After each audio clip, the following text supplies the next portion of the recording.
అల్హమ్దులిల్లాహి రబ్బిల్ ఆలమీన్ వస్సలాతు వస్సలాము అలా రసూలిహిల్ కరీం అమ్మా బాద్ ఫఅఊదు బిల్లాహి మినష్ షైతానిర్ రజీం బిస్మిల్లాహిర్ రహ్మానిర్ రహీం.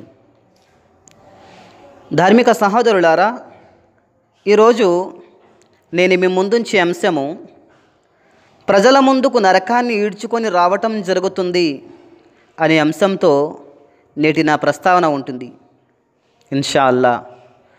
హజరత్ అబ్దుల్లా ఇబ్న్ మసూద్ రదియల్లాహు తఆలా అన్హు ఉల్లేఖనం ప్రకారం ప్రవక్త ముహమ్మద్ సల్లల్లాహు అలైహి వసల్లం వారు అన్నారు, ప్రళయం రోజున నరకాన్ని ఈడ్చుకొని రావటం జరుగుతుంది.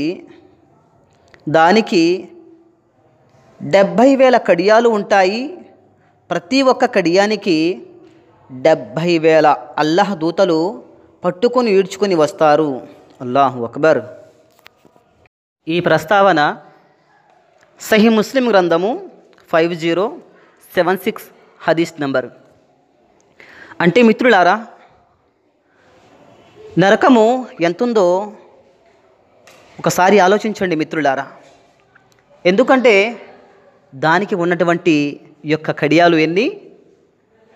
70,000 కడియాలు ఉంటాయి. ప్రతి కడియానికి ఎంతమంది దైవదూతలు? 70,000 మంది దైవదూతలు దాన్ని పట్టుకొని ఈడ్చుకొని రావడం జరుగుతుంది. అల్లాహు అక్బర్. అంటే అది ఎంత ఉందో ఒకసారి ఆలోచించవలసినటువంటి విషయం. అల్లాహు తఆలా దాని నుండి మమ్మల్ని అందరినీ కూడా రక్షించుగాక. ఆమీన్. ధార్మిక సహోదరులారా, ప్రవక్త ముహమ్మద్ సల్లల్లాహు అలైహి వసల్లం వారి ముందు సహబాలు ఉన్నారు. ఒక సందర్భంలో ఒక శబ్దాన్ని గురించి ప్రశ్నించారు. ఆ శబ్దము ఏమిటి అనుకుంటున్నారా? నరకంలో నేటికి 70 సంవత్సరాల క్రితము ఒక రాయి వేయబడింది, కానీ అది నేటికి దాని యొక్క అడుగు భాగానికి చేరింది అని చెప్పేసి ప్రవక్త ముహమ్మద్ సల్లల్లాహు అలైహి వసల్లం వారు సహబాలతో అన్నారు. అంటే నరకము ఎలా ఉంది అనేది ఒకసారి ఆలోచించాలి మిత్రులారా. మరి అలాంటి నరకాన్ని గురించే ప్రస్తావిస్తూ అల్లాహ్ సుబ్హానహు వ తఆలా 66వ సూర అతహరీం ఆయత్ నెంబర్ 6లో ప్రస్తావన తీసుకొస్తున్నాడు. ఏమంటున్నాడు అక్కడ? యా అయ్యుహల్లదీన ఆమను కు అన్ఫుసకుం వాహ్లీకుం నారా అంటున్నాడు అల్లాహ్ సుబ్హానహు వ తఆలా, ఓ విశ్వాసులారా, మీరు మిమ్మల్ని మీ కుటుంబీకుల్ని అగ్ని బారి నుండి కాపాడుకోండి అని చెప్పేసి అంటున్నాడు. ఆ అగ్ని ఎటువంటిదో ఇక ముందు వివరిస్తున్నాడు అల్లాహ్ సుబ్హానహు వ తఆలా.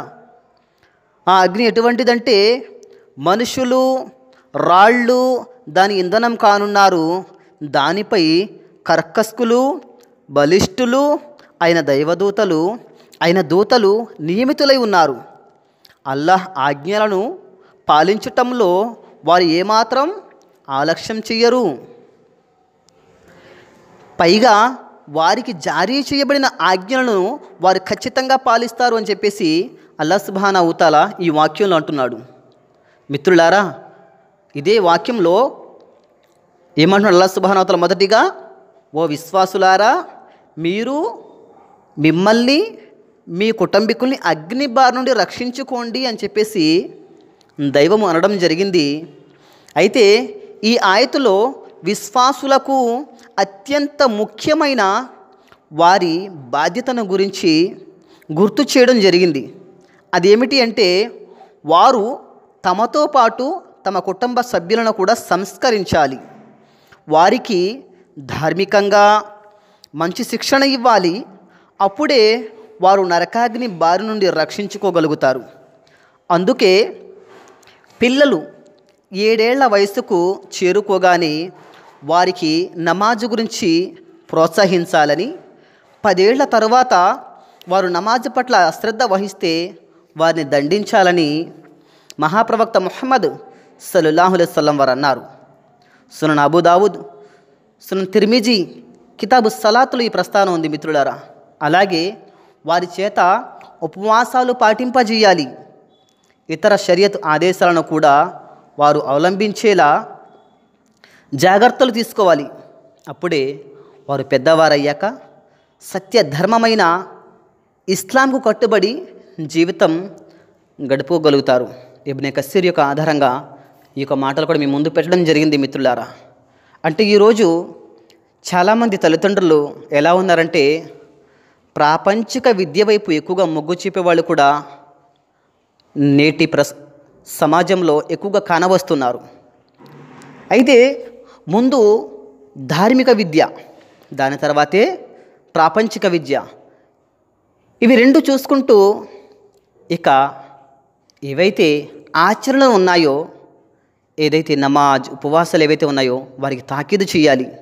కానీ చాలామంది వారి యొక్క సంతానం విషయంలో నిర్లక్ష్యం చేస్తున్నారు. ఇది మంచి విషయము కాదు. మిత్రులారా, ఆలోచించండి. ఆ నరకాగ్ని నుండి మనల్ని మనం రక్షించుకోవాలి, మన సంతానాన్ని కూడా రక్షించుకోవాలని చెప్పేసి నేటి ప్రస్తావన ద్వారా తెలుస్తుంది. కాబట్టి మిత్రులారా, అల్లాహ్తో నేను దువా చేస్తున్నాను, అల్లాహ్ సుబ్హానహు వ తఆలా మమ్మల్ని మేము మరియు మా కుటుంబీకుల్ని రాళ్ళు మానవులు ఇంధనం కాబోయే ఆ నరకాగ్ని నుండి మమ్మల్ని అందరినీ రక్షించు వల్ల. ఏ తల్లిదండ్రులైతే ధార్మిక విద్య విషయంలో తమ పిల్లల విషయంలో నిర్లక్ష్యం వహిస్తున్నారో వారు శ్రద్ధ వహించే భాగ్యాన్ని ప్రసాదించు వల్ల. ఆమీన్. వాఖిరు దావానా అనిల్ హమ్దులిల్లాహి రబ్బిల్ ఆలమీన్.